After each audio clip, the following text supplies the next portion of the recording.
ಇವತ್ತು ಧಾರ್ಮಿಕ ಪೂಜೆ ಎರಡನೇ ದಿವಸದ ಪೂಜೆಯಲ್ಲಿ ನಾನು ಮತ್ತು ನನ್ನ ಶ್ರೀಮತಿಯವರು ಭಾಗವಹಿಸಿದ್ದೇವೆ. ಭಾಳ ಯಶಸ್ವಿಯಾಗಿ ಪೂಜಾ ಕಾರ್ಯಗಳು ನಡೆದಿದ್ದಾವೆ.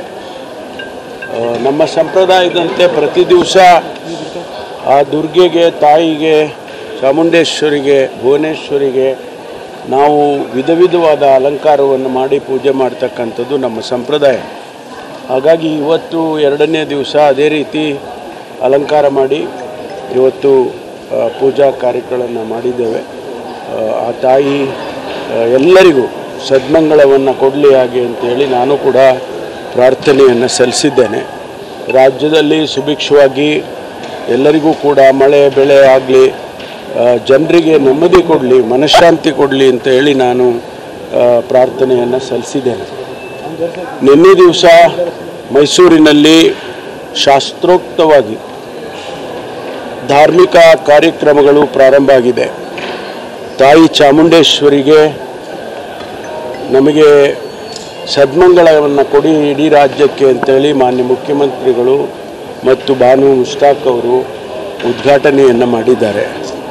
ಏನು ಬಹಳ ದಿವಸದಿಂದ ಗೊಂದಲ ಇತ್ತು, ಆ ಗೊಂದಲ ನಿವಾರಣೆ ಆಗಿದೆ.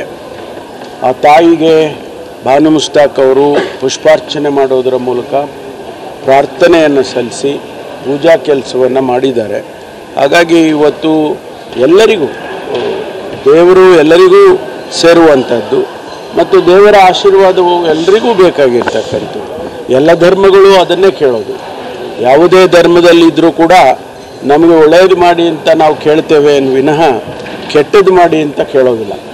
ಮನಃಶಾಂತಿ ಕೊಡಿ ಮತ್ತು ಎಲ್ಲರಿಗೂ ಕೂಡ ನೆಮ್ಮದಿ ಕೊಡಿ, ಶಾಂತಿಯಿಂದ ಬಾಳ್ತಕ್ಕಂಥ ರೀತಿಯಲ್ಲಿ ಅವಕಾಶ ಮಾಡಿ ಅಂತ ಹೇಳಿ ದೇವರಲ್ಲಿ ಪ್ರಾರ್ಥನೆ ಮಾಡೋದು ಸಹಜ. ಎಲ್ಲ ದೇವರು ಕೂಡ ಶಾಂತಿಯನ್ನೇ ಬಯಸ್ತವೆ. ಹಾಗಾಗಿ ನಮಗೆ ಯಾವುದೇ ವ್ಯತ್ಯಾಸಗಳಿಲ್ಲದೆ, ಭಾವನೆಗಳಿಲ್ಲದೆ ನಾವು ಇವತ್ತು ಮೈಸೂರಿನಲ್ಲಿ ಮುಖ್ಯಮಂತ್ರಿಗಳು ಮಾಡಿದ್ದಾರೆ. ಇದು ನಾಡಿಗೆ ಒಂದು ಮಾದರಿಯಾಗಿ ಆಗ್ತದೆ ಅಂತ ಹೇಳಿ ನಾನು ಭಾವಿಸ್ತೇನೆ. ಅಲ್ಲ, ನಿನ್ನೆ ಮೈಸೂರು ದಸರಾದಿಂದ ಒಂದು ರೀತಿಯ ಭಾವೈಕ್ಯತೆ ಸಂದೇಶ ಸಾಧಿಸಿದೆ ಅಂತ ಹೇಳ್ಬೋದು, ಅವರು ಭಾಗಿಯಾಗುವುದರ ಮೂಲಕ. ಅಲ್ಲ, ನಮ್ಮ ಮೂಲ ಹಿಂದೂ ಧರ್ಮದ ಮೂಲವೇ ಎಲ್ಲರನ್ನೂ ಸೇರಿಸ್ಕೊಂಡು ಹೋಗಬೇಕು ಅನ್ನುವಂಥದ್ದು ಹಿಂದೂ ಧರ್ಮದ ಮೂಲ ಮಂತ್ರ. ಹಾಗಾಗಿ ನಾವು ಸಂವಿಧಾನಾತ್ಮಕವಾಗಿ ನೋಡಿದರೂ ಅದೇ ಬರುತ್ತೆ ಮತ್ತು ಧಾರ್ಮಿಕವಾಗಿ ಯೋಚನೆ ಮಾಡಿದಾಗಲೂ ಕೂಡ ಅದೇ ಬರುತ್ತೆ. ಎಲ್ಲ ಧರ್ಮಗಳ ಸಾರಾಂಶ ನಾನು ಹೇಳಿದಾಗೆ ಎಲ್ಲವೂ ಒಂದೇ ಇರೋದರಿಂದ ನಾವು ಇವತ್ತು ನಮ್ಮ ಸಂವಿಧಾನದಲ್ಲಿ ಏನು ಹೇಳಿದ್ದಾರೆ ಅದೇ ರೀತಿಯಲ್ಲಿ ಇವತ್ತು ಮೈಸೂರಲ್ಲಿ ನಡೆದಿದೆ. ಇದು ಇಡೀ ದೇಶಕ್ಕೆ ಒಂದು ಮಾದರಿಯಾಗಿ ಅಂತೇಳಿ ನಾನು ಅಂದ್ಕೊಳ್ತೇನೆ. ಯಾವ್ಯಾವ ಪೂಜೆ ಮಾಡಿದ್ರಿ? ಅಲ್ಲ, ನಾನು ಮನೆಯಲ್ಲಿ ಪೂಜೆ ಏನು ಮಾಡೋದಿಲ್ಲ, ನಮ್ಮ ಶ್ರೀಮತಿ ಅವರು ಮಾಡ್ತಾರೆ. ಆದರೆ ಇವತ್ತು ಬ್ರಹ್ಮಚಾರ್ಯ ರೂಪವನ್ನು ಇರ್ತಕ್ಕಂಥ ಆ ತಾಯಿಗೆ ಇವತ್ತು ಅಲಂಕಾರ ಮಾಡಿ ಪೂಜೆ ಮಾಡಿದ್ದೇವೆ. ತಾವೆಲ್ಲ ನೋಡಿದ್ರಿ, ಕೆಂಪು ಬಣ್ಣ ಅದು ಭಾಳ ಇಷ್ಟ ಅಂಥೇಳಿ ಪದ್ಧತಿ ಇದೆ, ಅದು ಧಾರ್ಮಿಕ ಪದ್ಧತಿ. ಕೆಂಪು ಬಣ್ಣ ಇವತ್ತು. ಹಾಗಾಗಿ ನಮ್ಮ ಎಲ್ಲ ತಾಯಂದಿರು, ಸಹೋದರಿಯರು ಎಲ್ಲ ಕೆಂಪು ಸೀರೆ ಉಟ್ಕೊಂಡ್ಬಂದಿದ್ದಾರೆ. ನೀವು ಕೆಲವರೆಲ್ಲ ಕೆಂಪು ಟಿ ಶರ್ಟ್ ಹಾಕ್ಕೊಂಡಿದ್ದೀರಿ. ನಿಮಗೂ ಎಲ್ಲ ಒಳ್ಳೇದಾಗಲಿ ಅಂತ ಹೇಳಿ ಪ್ರಾರ್ಥನೆ ಮಾಡ್ತೇನೆ. ಕ್ಯಾಬಿನೆಟ್ ರೀಸಫಲ್ ಆಗುತ್ತೆ ಸರ್? ನನಗೆ ಗೊತ್ತಿಲ್ಲ ಅಲ್ಲ. ವಿಚಾರದಲ್ಲಿ ಸರ್, ಈಗ ಈ ಮಹಾತ್ಮನ ಚಿನ್ನಯ್ಯನ ಹೆಂಡತಿ ಜೀವ ಬೆದರಿಕೆ ಇದೆ, ನನಗೆ ರಕ್ಷಣೆ ಕೊಡಿ ಅಂತ ಕೇಳಿದ್ರು.